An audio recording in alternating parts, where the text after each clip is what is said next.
Hello guys. So naa sa tay laing item na gi-order sa Shopee og naabot karon. So mao ni siya ang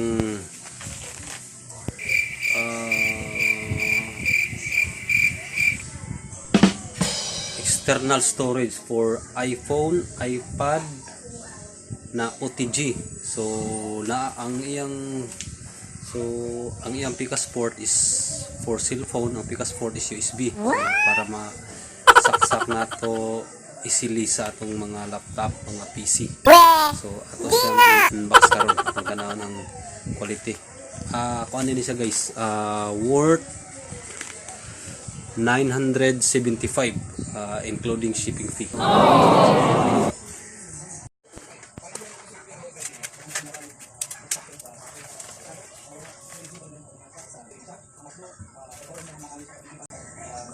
So, mao ni siya guys.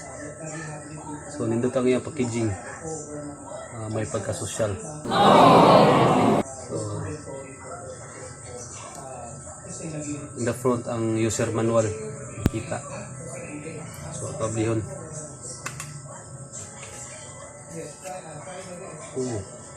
So, mao ni siya ang iPhone OTG USB.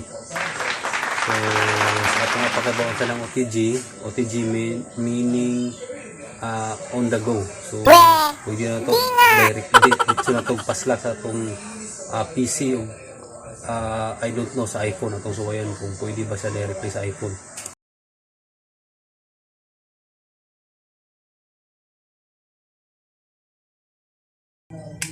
Kahit yung packaging guys.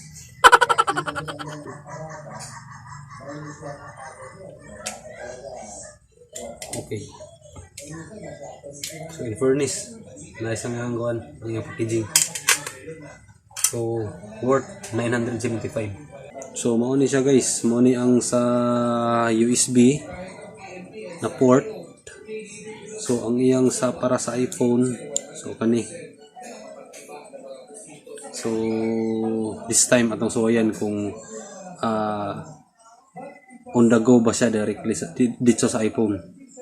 Okay. So guys, so pag open na to, so mao ni ang item. So naay siya free nga, so kani siya USB to Android. So kani sad na OTG USB for iPhone. So kani siya is USB port. So pwede na to siya ma-connect sa iPhone. So pwede po siya ma-connect sa Android phone.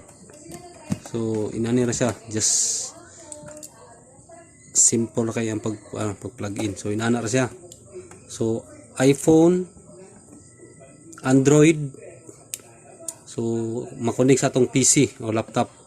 So karon suwaya na to connect sa atong iPhone kung unsay iyang kuan.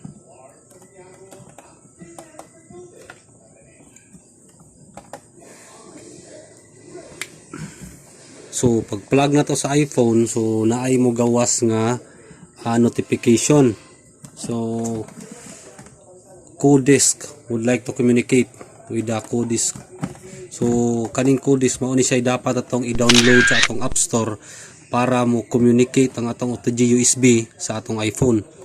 So since nahumanan na akong download ang kaning COODISK na app dito sa atong App Store, so diretso na ta allow.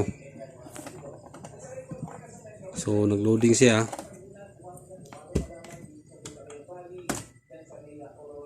So nagkuan siya, communicate siya sa atong OTG USB.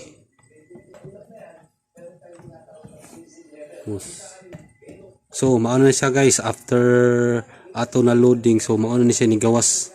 So makita na to ang atong internal storage ug ang atong external. So mao ni ang atong USB na OTG kani external. So available na space is 28.9 gig.